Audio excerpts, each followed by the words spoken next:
El día de hoy estamos transmitiendo desde el Canal 3, el canal de los derechos defensores de los trabajadores. Vamos a hablar acerca de temas muy importantes para la clase trabajadora. Nos vamos a enlazar hasta San Cristóbal de las Casas, Chiapas, con mi compañero Adolfo. Adelante, Adolfo. Bienvenidos a este canal informativo en donde hablaremos acerca del ámbito laboral. Soy Adolfo Díaz y comenzaré. ¿Qué es el movimiento obrero? Es un movimiento social que buscaba el bienestar de los trabajadores, ya que a partir de la revolución industrial trajo como consecuencia pésimas condiciones de trabajo. Ejemplo de ello, la explotación de mujeres y niños. El Estado era dominado por la burguesía, por lo que el proletariado tuvo que iniciar la lucha para solucionarlos. Este movimiento obrero empezó las luchas con grandes masas en Inglaterra. Poco a poco se esparcieron en todo el mundo y lograron grandes cambios en el ámbito laboral, como la creación de sindicatos, protección de mujeres y niños. Actualmente tenemos prácticas obreras que están tipificadas en la ley. Ejemplo de ello son coalición, libertad y derecho de asociación, el contrato colectivo de trabajo, los contratos ley, huelgas y paros. La libertad de coalición está reconocida en nuestra ley federal, en el artículo 354 y 355. La coalición es el acuerdo temporal de un grupo de trabajadores o patrones para defender intereses comunes. Soy Franklin y hablaré de las siguientes tres prácticas tipificadas por la ley. La primera es el contrato colectivo del trabajo y lo encontramos en el artículo 386 de la Ley Federal de Trabajo. Esta consiste en el convenio que hace el sindicato de trabajadores con el patrón y su objeto es establecer las condiciones en las que debe presentarse el trabajo dentro de una empresa. Luego tenemos a los contratos ley, que los tenemos en el artículo 404 de la misma ley, y también consiste en el convenio que hace el sindicato de trabajadores con el patrón, pero aquí se establecen las condiciones en las que se debe llevar a cabo el trabajo, pero en una rama específica de la industria. Y por último tenemos a las huelgas en el artículo 440, y este consiste en el cese del trabajo llevado a cabo por una coalición de trabajadores.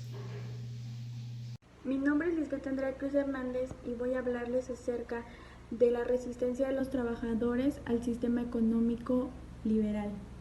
Nos dice que ellos tenían como un contexto inicial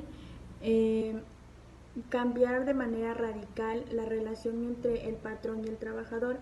Esto debido a que el patrón le daba largas horas de trabajo al trabajador, por lo tanto eran explotados y no tenían un buen sueldo. Es así como los trabajadores lograron, a pesar de esa opresión por el poder público, ellos lograron crear alianzas con otros grupos de trabajadores para mejorar su condición laboral. Mi nombre es Carla Angélica Sánchez Pérez y yo voy a abordar dos puntos. El primero es la resistencia. En este punto, el contexto principal es la prohibición de las actividades asociativas hacia los trabajadores. A pesar de que el poder público les prohibía a los trabajadores crear actividades asociativas, ellos siempre buscaban la manera de crear las alianzas, esto con el fin de mejorar sus condiciones de trabajo. Los trabajadores se resistían a aceptar las condiciones que el poder público les imponía de crear estas actividades asociativas.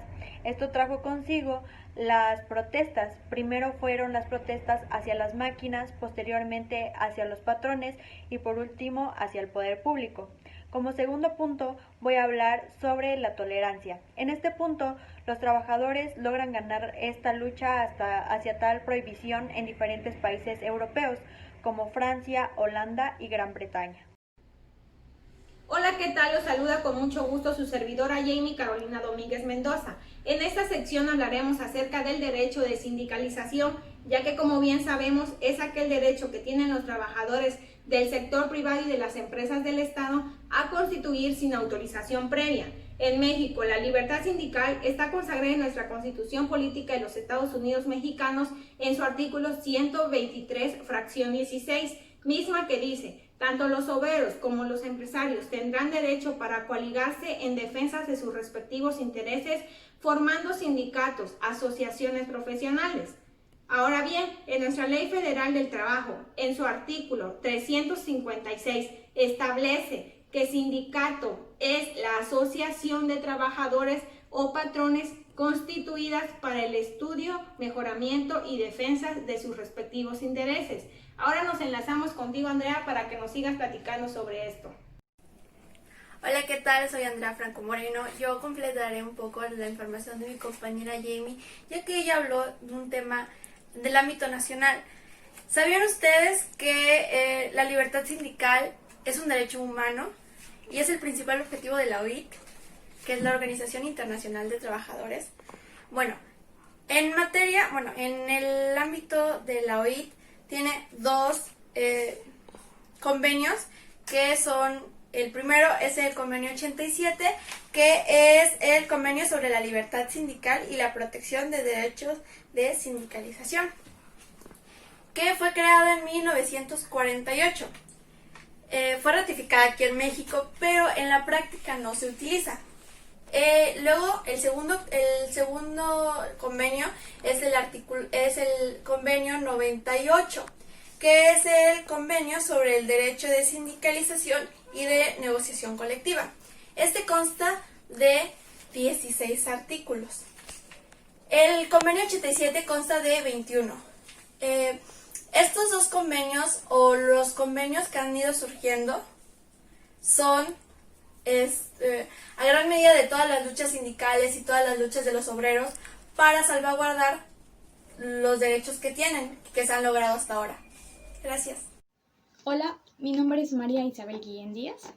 También les voy a hablar acerca de un tema muy importante, que es el movimiento histórico obrero de Chicago. ¿Sabían ustedes que el 1 de mayo de 1886 la huelga por la jornada de 8 horas estalló de costa a costa en Estados Unidos? Más de 5.000 fábricas fueron paralizadas y 340.000 obreros salieron a calles y plazas a manifestar su exigencia. Cuando los mártires de Chicago subían a la horca, concluía la fase más dramática de la presión de las masas asalariadas que pedían limitar la jornada de trabajo. Fue una lucha que duró décadas y cuya historia ha sido olvidada, ocultada o limpiada de todo contenido social, hasta el punto de transformar en algunos países el 1 de mayo como un día común. Pero solo teniendo presente lo que ocurrió, adquiere total significación la fecha designada desde entonces como el Día Internacional de los Trabajadores. Ahora nos comunicaremos con mi amigo Marcial, quien nos hablará más detalladamente acerca de este tema. Hola, soy Marcial Alejandro González Arriaga. Bueno, pues ya se cumplieron 134 años de aquellos hechos trágicos que ocurrieron en Chicago en 1886. La huelga del 1 de mayo fue la protesta sindical más grande que tuvo Estados Unidos, logrando que varios sectores patronales accedieran a otorgar una jornada laboral de 8 horas, ya que en aquella época se forzaban a los trabajadores a trabajar hasta 16 horas al día. La jornada laboral se volvió como un punto de inflexión en el movimiento obrero mundial. Así que gracias al movimiento obrero de Chicago de 1886, contamos con la jornada laboral de 8 horas. Actualmente el 1 de mayo celebramos el Día del Trabajo casi a nivel mundial y es en honor a los mártires de Chicago. Por eso, el movimiento obrero ha sido trascendente a nivel mundial, ya que gracias a las huelgas de los trabajadores se han logrado grandes cambios en el ámbito laboral.